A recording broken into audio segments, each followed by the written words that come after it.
Hello friends, કેમ છો બધા? મજામાં ને? ધોરણ 12 કેમિસ્ટ્રી ચેપ્ટર 1ના 10મા લેક્ચરમાં આપ સર્વેનું હાર્દિક સ્વાગત છે.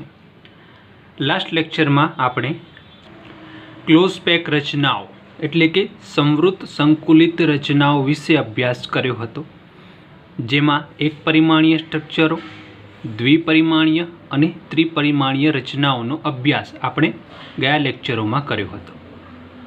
તેમાં આપણે સાથે સાથે એ પણ ચર્ચા કરી હતી સમચતુષ્ફલકીય છિદ્રો અને અષ્ટફલકીય છિદ્રો આ સ્ફટિક રચનાઓમાં કઈ કઈ જગ્યાએ જોવા મળે છે અને તે છિદ્રોના સ્થાન અને સંખ્યાની પણ આપણે ટોપિકની ચર્ચા લાસ્ટ લેક્ચરમાં આપણે કરી હતી.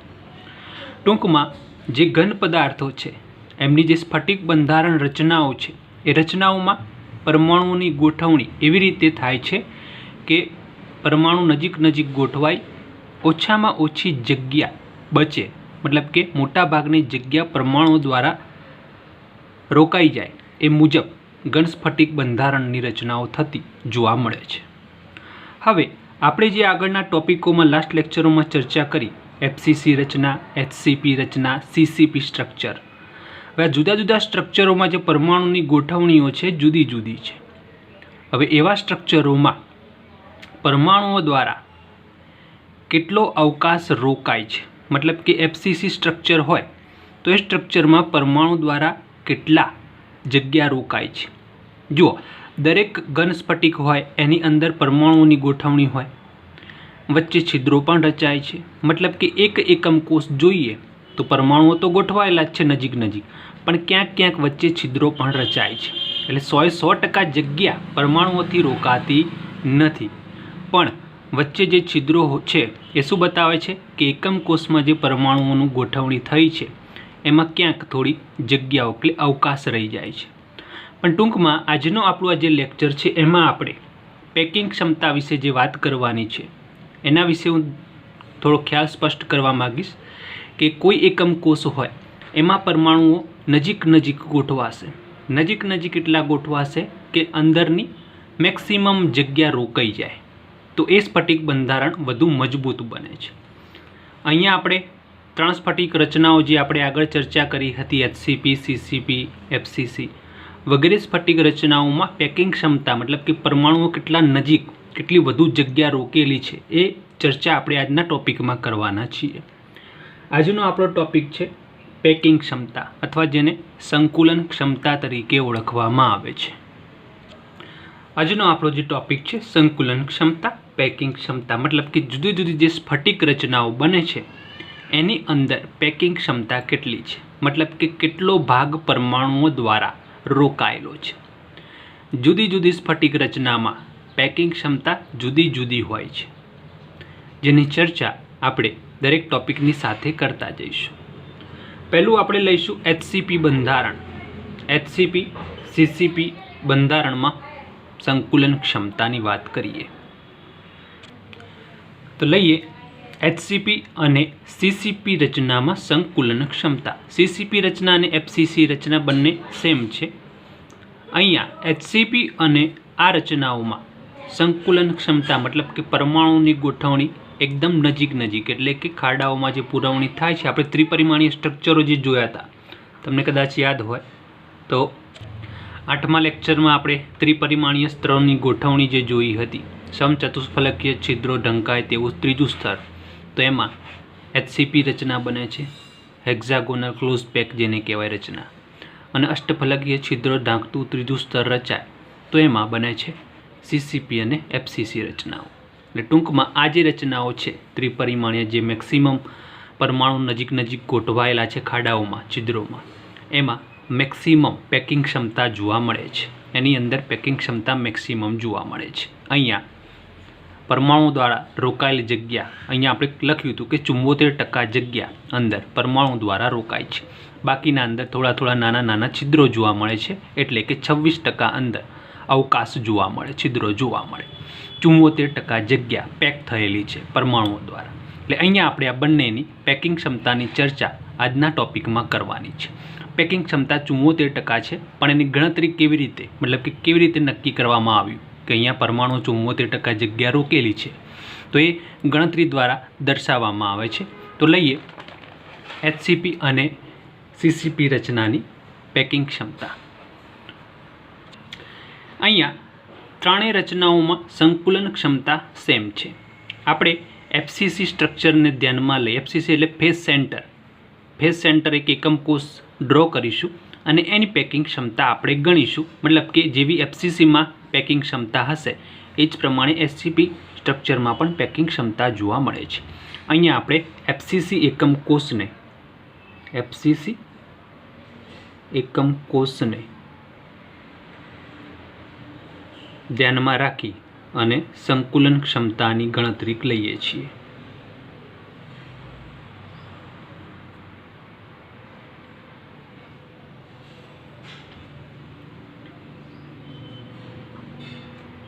તો પહેલા FCC સ્ટ્રક્ચર ડ્રો કરી દઈએ। ફેસ સેન્ટર મતલબ કે દરેક દિવાલની સેન્ટરમાં પણ પરમાણુ ગોઠવાયેલો હોય। તો અહીંયા આપણે આકૃતિમાં FCC એકમ કોષ દર્શાવી દીધો છે। FCC મતલબ કે જેમાં બધા જ ખૂણાઓ પર પરમાણુ ગોઠવાયેલા હોય અને દરેક દિવાલની સેન્ટરમાં પરમાણુ ગોઠવાયેલો હોય। અહીંયા મેં એક સાઈડની દિવાલ લીધી છે કે જેમાં બે બાજુના ખૂણા દર્શાવ્યા છે, ત્યાં પરમાણુઓ છે। આ બાજુ પણ પરમાણુ હશે, ખૂણા ઉપર અહીંયા પણ હશે, પણ અહીંયા મેં ખાલી ગણતરી માટે આપણે જે જરૂર છે એટલા પરમાણુ આપણે અહીંયા હાલ દર્શાવ્યા છે।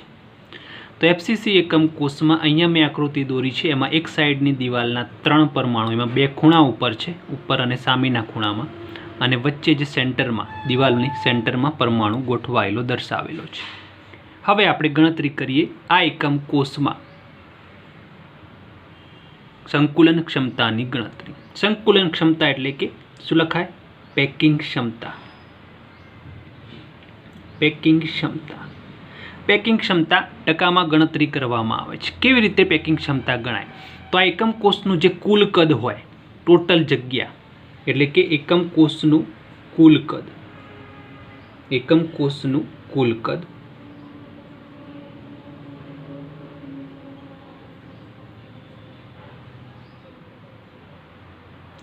એમાંથી કેટલી જગ્યા પરમાણુ દ્વારા રોકાય છે એ જગ્યા આપણે ગણવાની છે। કુલ કદમાંથી પરમાણુ દ્વારા રોકાયેલી જગ્યા અને ગુણ્યા 100 વડે કરીએ તો આપણને પેકિંગ ક્ષમતાની ટકાવારી મળી જાય। એટલે કે પેકિંગ ક્ષમતા ઇઝ ઇક્વલ ટુ એકમ કોષનું કુલ કદ અને ઉપર લખાશે પરમાણુઓ વડે રોકાયેલ જગ્યા।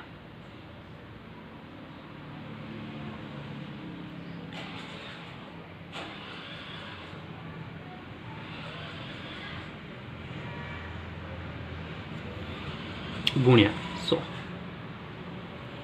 બરાબર। હવે પહેલું તો વાત કરીએ એકમ કોષનું કદ આપણે ગણી લઈએ। તો એકમ કોષનું કદ, આ એકમ કોષમાં બધી જ બાજુઓ સરખી છે। તો અહીંયા આપણે સમઘન જે લીધો છે એમાં બધી બાજુઓ સરખી છે, લંબાઈ, પહોળાઈ, ઊંચાઈ। તો વિચારી લઈએ, ધારો કે એકમ કોષની આધારની લંબાઈ આપણે વિચારી લઈએ a, ચલો a જેટલી છે, તો પહોળાઈ પણ એટલી હશે અને ઊંચાઈ પણ એટલી હશે, ધારની લંબાઈ સરખી છે। તો એકમ કોષનું કુલ કદ શું લખી શકાય? એકમ કોષનું કદ લંબાઈ, પહોળાઈ અને ઊંચાઈ ત્રણેય ધાર સરખી છે, મતલબ કે એકમ કોષનું કદ શું લખાશે? એ ઘન તરીકે લખી શકાય। બીજું આપણે ગણવાનું છે પરમાણુઓ વડે રોકાયેલું કદ। પરમાણુ એટલે ગોળા કહેવાય, જેમ લખોટી હોય અથવા આખો લોખંડનો ગોળો હોય, ગોળા ફેંકમાં જે વપરાય, આ ગોળાઓ વિચારીએ। તો ગોળાઓનું એક ગોળાનું કદ લખવું હોય, એક ગોળાનું કદ, એક ગોળા અથવા પરમાણુનું શું થાય? અથવા જેને આપણે કદ એટલે ઘનફળ કહીએ, જેમ અહીંયા ઘનફળ લીધું, લંબાઈ, પહોળાઈ, ઊંચાઈ, એક ગોળાનું ઘનફળ શું થાય? સૂત્ર શું એનું? 4/3 પાય r ઘન। આ સૂત્ર આપણને યાદ હશે, એક ગોળાનું ઘનફળ, એક ગોળાનું કદ 4/3 પાય r ઘન। અહીંયા એકમ કોષ કયો છે? FCC। એફસીસી એકમ કોષમાં પરમાણુ સંખ્યા કેટલી? આપણે આગળ પણ કેલ્ક્યુલેશન કરી હતી. આ બધા જ પરમાણુનો ટોટલ સરવાળો કેટલો થાય? ખૂણા પરના પરમાણુ 1/8 ભાગ, દિવાલો પરના પરમાણુનો 1/2 ભાગ, એમ ગણતરી કરીને આપણે નક્કી કર્યું હતું આગળ પણ કે એફસીસી એકમ કોષમાં પરમાણુ કેટલા હોય? 4. તો અહીંયા લખીશું એફસીસીમાં એક નહીં પણ કેટલા પરમાણુ છે? 4 પરમાણુ. તો અહીંયા લખીશું 4 પરમાણુનું કદ કેટલું થાય? તો આને 4 વડે ગુણી દો. આ એક પરમાણુનું છે, 4 પરમાણુનું 4 વખત ગુણી દો. 4/3 πr³. તો આટલું થયું 4/3 πr³. એ અહીંયા લઈશું પરમાણુ વડે રોકાયેલું કદ, અને એકમ કોષનું કદ એ અહીંયા લઈશું. બરાબર. બીજી એક વસ્તુ ખાસ અહીંયા ધ્યાનમાં લઈશું. અહીંયા આપણે આ ધારની લંબાઈ અને ત્રિજ્યાનો સંબંધ તારવવો પડશે, તો આપણે એનું એક્ઝેક્ટલી પેકિંગ ક્ષમતાની ગણતરી કરી શકીશું. તો અહીંયા આપણે ધારની લંબાઈ એટલે કે એ, એકમ કોષની ધારની લંબાઈ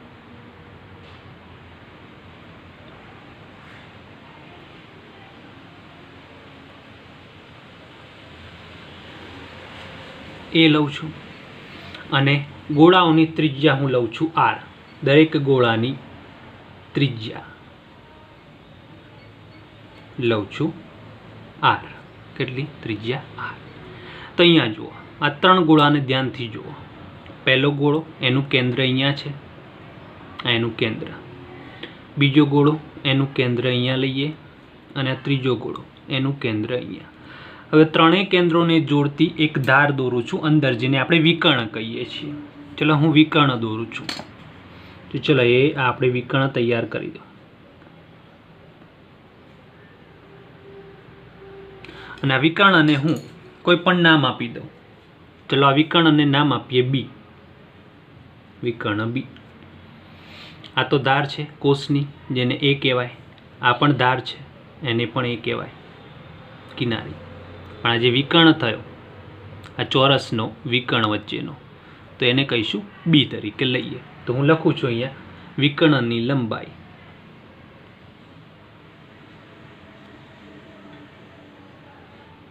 બરાબર બી ધાર્યો.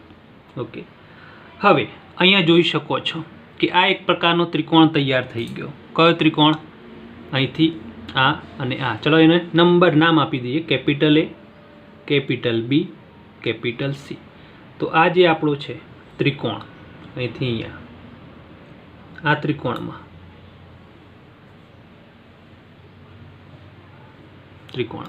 આ ખૂણો કેવો હશે? કાટખૂણો હશે, જેમ અહીંયા છે. બરાબર. સમઘનમાં બધા જ ખૂણા કાટખૂણા હોય, એટલે કે આ ખૂણો કાટખૂણો છે. તો અહીંયા પાયથાગોરસ નિયમ લાગુ પાડી શકાય. પાયથાગોરસ નિયમ ત્રિકોણ એબીસીમાં પાયથાગોરસ મુજબ લખવું હોય તો કર્ણનો વર્ગ ઇક્વલ ટુ એ સ્ક્વેર, અને આ બાજુનો વર્ગ, મતલબ કે એસીનો વર્ગ બરાબર એબીનો વર્ગ વત્તા બીસીનો વર્ગ. એબીનો વર્ગ શું લખી શકાય? એ. બીસી કેટલું છે? એ. તો અહીંયા પણ લખું છું એનો વર્ગ. અને એસીનું માપ કેટલું થશે કહી શકશો?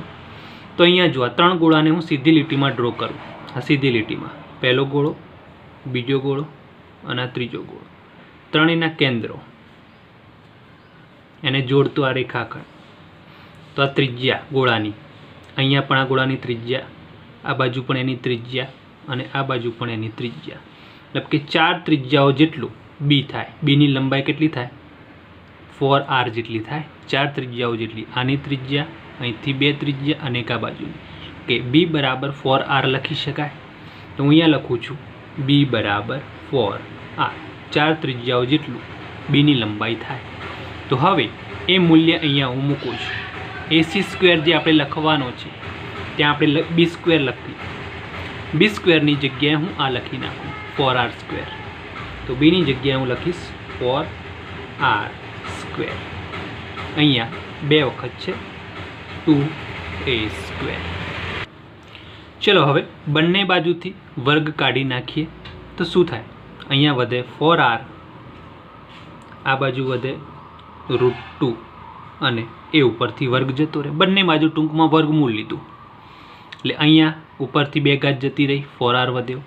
અહીંયા વર્ગમૂળ લઈએ તો એ સ્ક્વેર રૂટની બહાર આવી જશે અને 2 સ્ક્વેર રૂટમાં એટલે કે વર્ગમૂળમાં 2. ટૂંકમાં એ અને આર વચ્ચેનો જે સંબંધ આપણે તારવવાનો છે આપણે પાયથાગોરસ નિયમ પરથી તારવી દીધો. બરાબર. તો અહીંયા લખી શકાશે a ઇઝ ઇક્વલ ટુ √2 ને અહીંયા લઈ લો 4/√2 r. આ થયો એ અને આર વચ્ચેનો સંબંધ. ઓકે, 4/√2. નીચેથી √2 કાઢી દેવા હોય તો હું 4 ને આ રીતે લખી શકું 2 × 2. બરાબર. નીચે √2 છે, આ બેને 2 વખત √2 માં લખું, ચાલે ને? એક √2 ઉડાડ દઉં તો શું વધ્યું? 2√2. છેલ્લું જવાબ આવ્યો 2√2 r. તો એ અને આરનો સંબંધ આપણે અહીંયા તારવવાનો છે. આપણે પાછળના પેજ ઉપર લખી શક્યા હોત, પણ એ એટલા માટે ભેગું લખ્યું છે કે હજુ આપણે આકૃતિનો ઉપયોગ કરી ફરીવાર જે સમજવું છે એ ફરીથી એકવાર જોઈ લઈએ, પછી આપણે છેલ્લું કેલ્ક્યુલેશન લઈએ. ફરી એકવાર, એફસીસી અને એચસીપી રચનાઓમાં સંકુલન ક્ષમતા સરખી હોય છે 74%, જે આપણે આગળની થિયરીમાં પણ જોયું છે. પણ એ ગણતરી દ્વારા કેવી રીતે દર્શાવાય તો અહીંયા જુઓ, આ બંનેમાંથી કોઈ એકનો એકમ કોષ લઈ લઈએ. એફસીસીનો એકમ કોષ લીધો, આ એનું સ્ટ્રક્ચર ડ્રો કર્યું, ખૂણા ઉપર પરમાણુ છે, દિવાલોના સેન્ટરમાં પરમાણુ હશે. પેકિંગ ક્ષમતા ગણવા માટે શું ગણવાનું?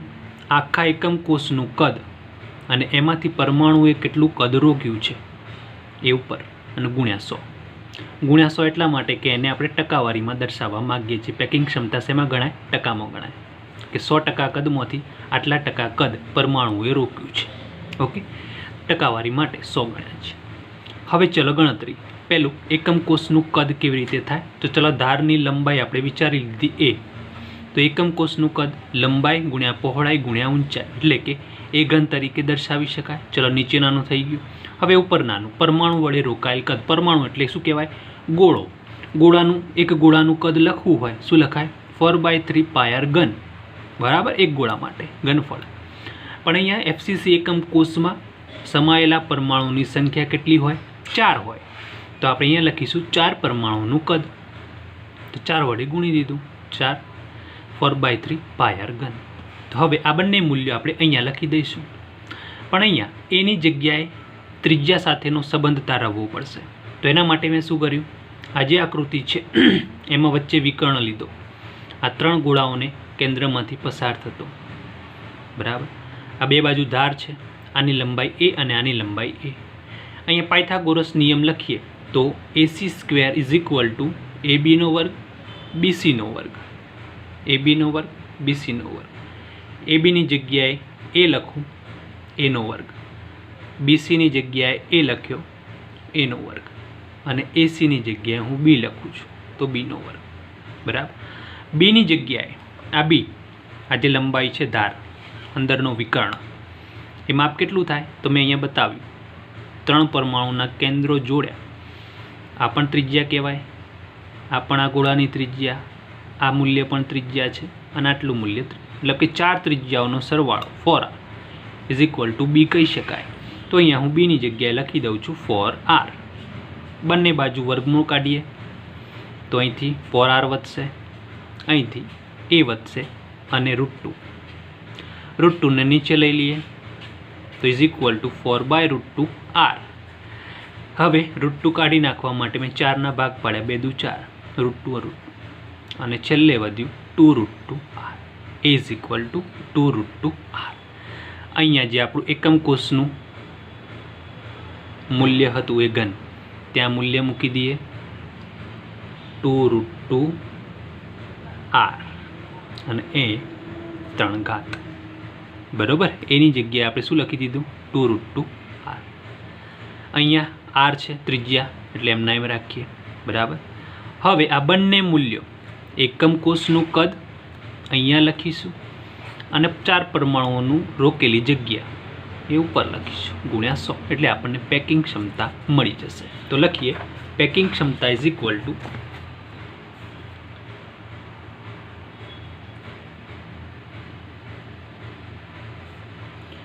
4 પરમાણુ દ્વારા અહીંયા FCC સ્ટ્રક્ચર છે એટલે 4 પરમાણુ દ્વારા એકમ કોષમાં રોકાયેલ કદ નીચે એકમ કોષનું કુલ કદ ટોટલ કદ અને અહીંયા 100. ચલો 4 પરમાણુ દ્વારા જે કદ રોકાયું હતું કેટલું થાય 4 × 4/3 πr³ એક ગોળાનું 4/3 πr³ 4 ગોળાનું 4 વખત. એકમ કોષનું કુલ કદ શું આવ્યું હતું 2√2r³. તો લખી નાખીએ કૌંસમાં 2√2r ની કૌંસની બહાર 3 અને ગુણ્યા 100. ચલો હવે કેલ્ક્યુલેશન કરી લઈએ. પહેલાં નીચેથી ઘન કાઢી નાખીએ 4/3 πr³. આ ઘન 3 ને આપી દઈએ તો નીચે આવશે 2√2 નો ઘન અને r ઘન. ચલો આગળ પાઈની જગ્યાએ 3.14 લઈ લઈએ. ચલો પહેલાં તો r ઘન ઉડી જશે ઉપર નીચે કાઢી નાખ્યા. શું વધ્યું 4 × 4 નીચે 3 પાઈની જગ્યાએ 3.14 લઈ લઈએ બરાબર. અને નીચે 2 નો ઘન કરો કેટલા થાય 2 દુ 4 દુ 8 અને √2 નો ઘન કરો 3 વખત. ઓકે ચાલો ગણતા જઈએ છેલ્લે બધું ઉડાડીએ.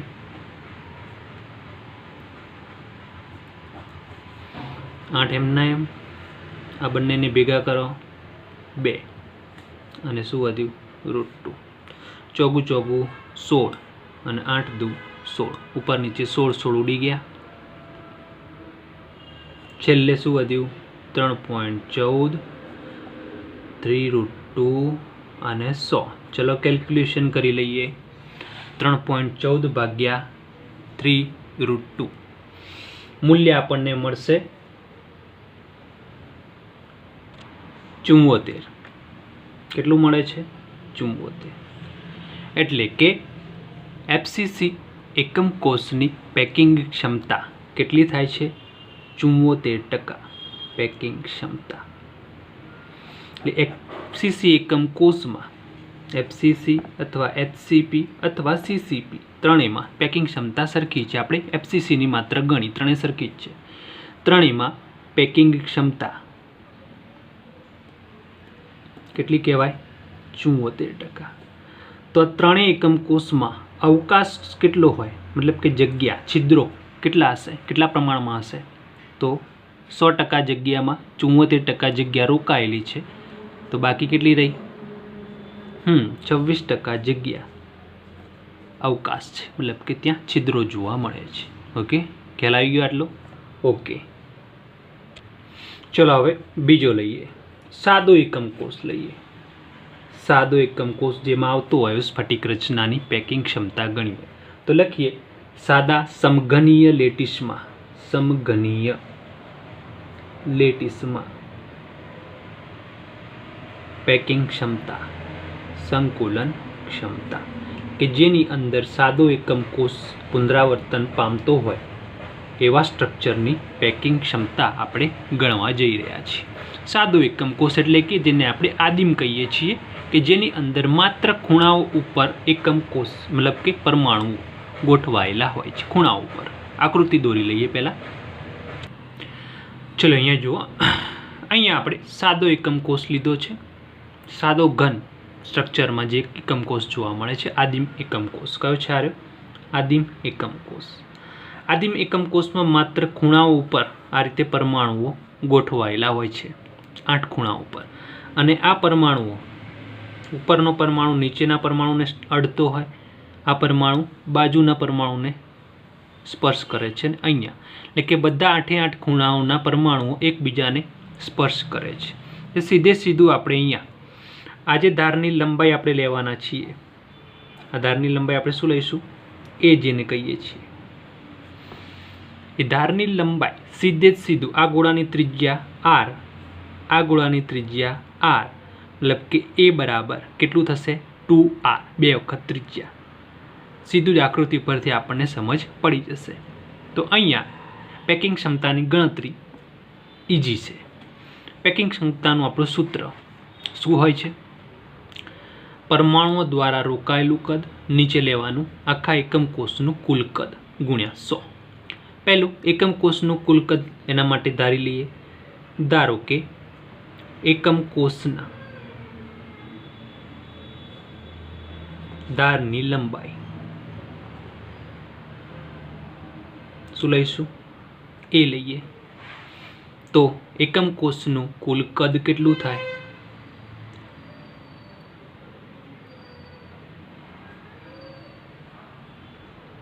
લંબાઈ ગુણ્યા પહોળાઈ ગુણ્યા ઊંચાઈ, a ગુણ્યા a ગુણ્યા a is equal to a ઘન સ્વરૂપે અહીંયા લઈ લઈશું. બીજી વાત, પરમાણુ દ્વારા રોકાયેલ કદ. હાલ જ આપણે કીધું હતું કે એક પરમાણુનું કદ કેટલું થાય?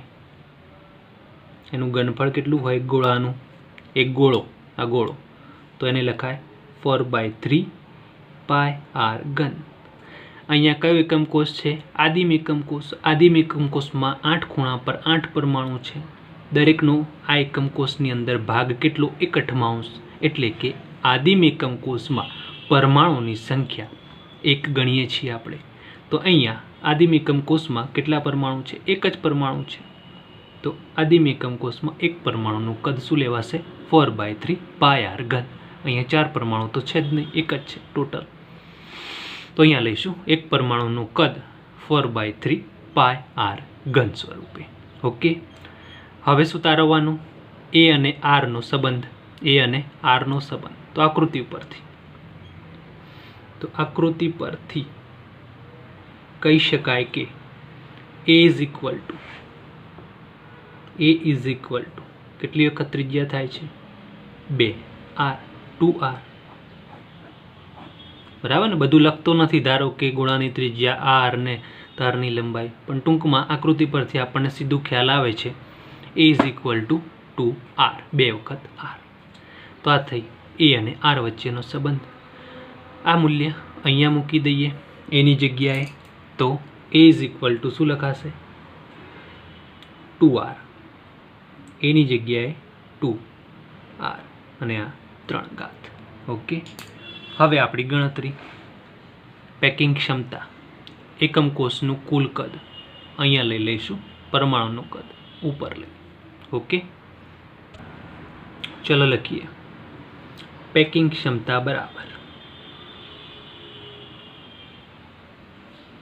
નીચે લઈશું એકમ કોષનું કદ કેટલું છે? 2r ઘન. ઉપર લઈશું પરમાણુ દ્વારા રોકાયેલ કદ, તો 4/3 પાય r ઘન સ્વરૂપે. ઓકે, ગુણાકાર કરી ભાગાકાર કરી કેલ્ક્યુલેશન કરતા જઈએ. ચલો, અહીંયા વધ્યું 4/3 પાય r ઘન. નીચે 2 નો ઘન થાય 8 અને r ઘન. ચાલો, ઉપર નીચે 4 દુ 8 ઉડાડીએ, r ઘન ઉડાડી દઈએ. શું વધ્યું? π/3 દુ 6 અને π/6 અને ગુણ્યા 100 કરીએ કેલ્ક્યુલેશનમાં, તો આપણને મૂલ્ય મળશે 52.36 ટકાવારીમાં. એટલે કે આદિમ એકમ કોષ ધરાવતું જે સ્ટ્રક્ચર હોય, જે ઘન હોય, એની અંદર પરમાણુઓ દ્વારા આટલી જગ્યા રોકાય છે. એની પેકિંગ ક્ષમતા આટલી છે. તો એનો મતલબ એ પેકિંગ ક્ષમતા એ સ્ટ્રક્ચરમાં અવકાશ કેટલો હશે? આ થઈ એની પેકિંગ ક્ષમતા. પરમાણુ દ્વારા આટલી જગ્યા રોકાય છે, તેમાં અવકાશ. ચલો, આને એવરેજ કરવી હોય, એવરેજ લખીએ તો આને લખાય 52.4. 52.4 પેકિંગ ક્ષમતા છે. તો અવકાશ કેટલો ગણાય? તો 100%માંથી 52.4 કાઢી નાખો, આપણને મળશે 47.6% જેટલો અવકાશ જોવા મળે છે. એટલે કે એટલા છિદ્રો એ સ્ફટિક ક્ષમતામાં, સ્ફટિક રચનામાં એટલો છિદ્રોનું પ્રમાણ જોવા મળે છે. ઓકે, તો અહીંયા ખ્યાલ આવી ગયો. તો અહીંયા આપણે ટોપિકની ચર્ચા કરી, સાદા સમઘનીય સ્ફટિકમાં સંકુલન ક્ષમતા. હવે આના પછી આપણે ત્રીજી જે ચર્ચા કરવાની છે, અંતઃકેન્દ્રિત. આ થઈ સાદો એકમ કોષ, પેલો થયો ફેસ સેન્ટર મતલબ કે ફલક કેન્દ્રિત એકમ કોષની ચર્ચા કરી. હવે ત્રીજું જે આપણે ચર્ચા કરવાની બાકી છે એ છે અંતઃકેન્દ્રિત એકમ કોષની સંકુલન ક્ષમતા. એ ચર્ચા આપણે નેક્સ્ટ લેક્ચરમાં કરીશું. ઓકે મિત્રો, તો અહીંયા આ સંકુલન ક્ષમતાઓ ખાસ તૈયાર કરવાની છે. પરીક્ષા માટે પણ ઘણી બધી આઈએમપી છે અને આને રિલેટેડ પ્રશ્નો પણ મતલબ કે એમસીક્યુ અને અલગ અલગ પ્રશ્નો પણ ઘણા બધા પૂછાય છે. બરાબર, તો ખાસ આની તૈયારી કરવી. તો મળીએ નેક્સ્ટ લેક્ચરમાં. Thank you.